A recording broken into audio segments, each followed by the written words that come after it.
Hello everyone, and thanks for tuning into the Financial Investor channel. My name is Brent, and today we're going to be talking about the basics of financials, assets and liabilities. Now this is covered very in depth in the book Rich Dad Poor Dad. It is in the description below. I just finished this book and I'm going through it and going to be sharing pieces of this book with you guys, my subscribers and my viewers, to kind of get a good understanding of what exactly is an asset and what exactly is a liability.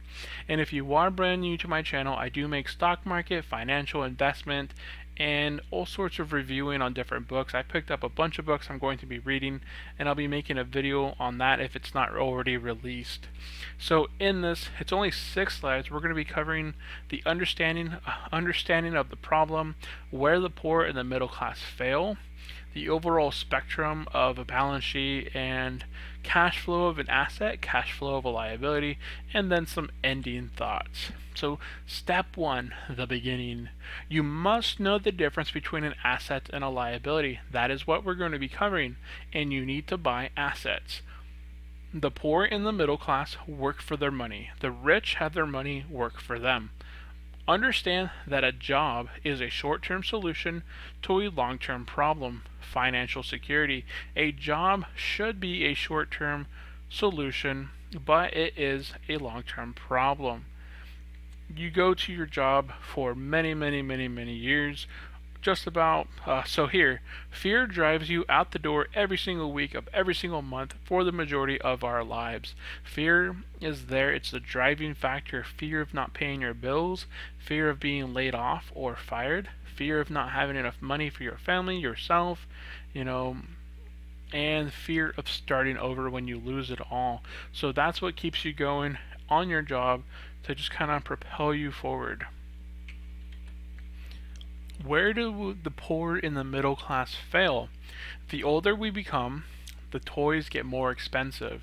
At the age of 16, we go out there, we get a job, we start to get some income coming in, we now want a car.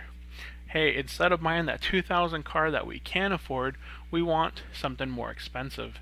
Maybe a Jeep, maybe a new Honda, and we're looking at that price tag, but we can't quite afford that, but we really want it.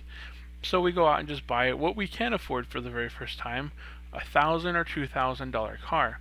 Now, we also talk about phones, boats, and houses. These are all items that increase our the poor and the middle class liabilities. Most people, when given more money, only go further and further in debt. So this kid, he started his very first job at the age of 16, maybe an entry-level job as a technician, IT technician, IT support desk. He's making $15 an hour. That's $30,000 in a year. So he starts off very small. He has a small budget. So he can afford a $2,000 car with a couple payments a month. He can afford some rent for his place that he's staying at, and he can afford some other expenses, but he's not able to save very much and build up his assets. So he continues working at his job. As he continues to work 1 year or 2 years or 3 years, he may get a promotion to another level, say a tech level 2, tech level 3, or sysadmin. Now he's making $20. He's no longer making $30,000. He is now making $40,000. Now he has $10,000 extra that he can begin spending. What does he go out and do? The poor and the middle class give in to their emotions. They want something. So instead of that $2,000 car that he initially bought when he was getting into the entry-level job, he goes out there and he sees this Honda that's $20,000. So he has a annual increase of $10,000, but he wants a $20,000 car. Can he afford it? No, not really. It's going to be a liability working against him and taking money out of his pocket. So his initial reaction was he wants to go out there and buy. You need to delay the initial reaction that's telling you to buy. That is what the system wants you to do. Ask yourself, do you want it or do you actually need it? And this is the overall spectrum we have our job on the left hand side, we have our income and our expenses. And the top portion is kind of like our income statement. We have money coming in and we have money going out. It's sort of our profit and our loss. On the bottom portion, it's sort of just as any stock out there. It has its income, its income is what it brings in, and then it has its assets. What assets are generating money into it to become an income? And then we have its liabilities. What is, debt? What kind of debt does that specific stock have that is working against them and taking money out of their... I was going to cover that in here in just a second. So, bottom portion, think of it as your balance sheet. What you actually have on hand that is either working for you or against you. So again, the top portion is profits and loss, and the bottom portion is how you balance your assets against liabilities. Is there a balance between your assets and liabilities?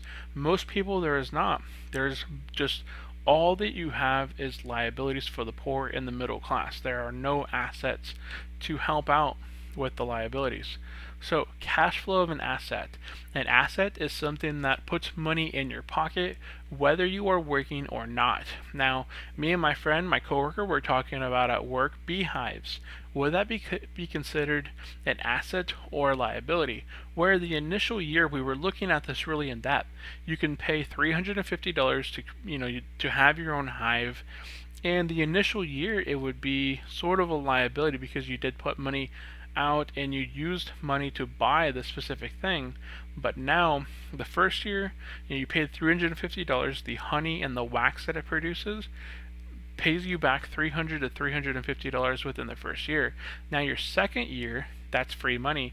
That is all asset money coming in and going straight into your income. $300 to $350 as an example each the second year and beyond, for however long you keep and maintain. There is a little bit of maintenance with beehives, but overall I think it would be considered a good asset that would be generating into your income and put money in your pocket. Now, cash flow of a liability. A liability is something that takes the money out of your pocket. It's working against you. A house mortgage, a car loan, a boat loan. Let's see here, items that you go out there and you put on your debit card, or your credit card, and they're just building interest against you. It is creating liabilities, and then you have to cover that on your expenses. It's all that money that's going out. And we can go further in depth. If there are any questions over any of the 6 slides that we have covered today, go ahead and leave that in the comments below. I will update my slides, and these will be put on my website sometime soon to share with all of my subscribers and any of my viewers out there. So, ending thoughts. The poor and the middle class spend their lives buying liabilities that they think are assets. Boats, houses, brand new cars, and phones. These are not assets. These are liabilities that are working against you. They're losing their value. They are not putting money in your pocket. The rich people acquire assets that build their income up and cover their liabilities and expenses.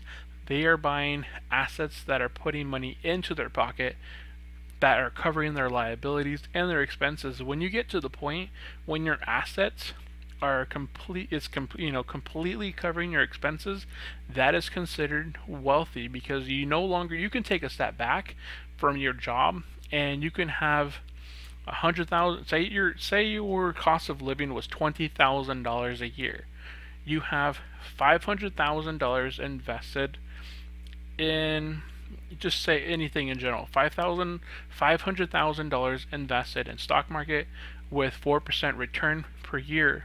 4% return on $500,000 is $20,000. Now, if you weren't working, your dividends, I believe, would get taxed at 0%. So your net income for the year would be $20,000. That would cover your entire cost of living for $20,000. So you would now be considered wealthy. So the rich are rich because they understand this and they are more financially literate.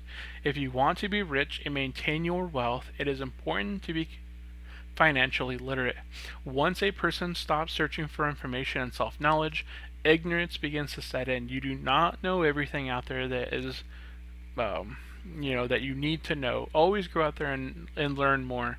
There is so much information available at everyone's fingertips, whether it be on YouTube or picking up a book, buying a brand new book. I bought 4 brand new books I'm going to be reading here in the future, and that is going to be building my self-knowledge and searching for information. So that is it for this video. Of course, my name is Brent and I am the financial investor. I will be posting this slideshow on my website sometime, or have a link at least. That way it's able to be downloaded if you guys would like to check that out. Go ahead and leave that in the comments below. If you are brand new to my channel, again, I do make stock market financial videos just about every day, so do consider subscribing. I want to thank everyone for watching up to this point. If you did like this video, go ahead and hit the like button. It does help out my channel. Of course, if you are brand new watching this as a brand new viewer, go ahead and hit the subscribe button. If you have any questions or want to say hello, if I left anything out that seemed important, if you've read Rich Dad Poor Dad and you agree with my slides, go ahead and leave that in the comments below. I always appreciate feedback and I always respond to every single comment that is left on my videos. So that is it. Thanks for tuning in, and I will see you guys next time. Thanks.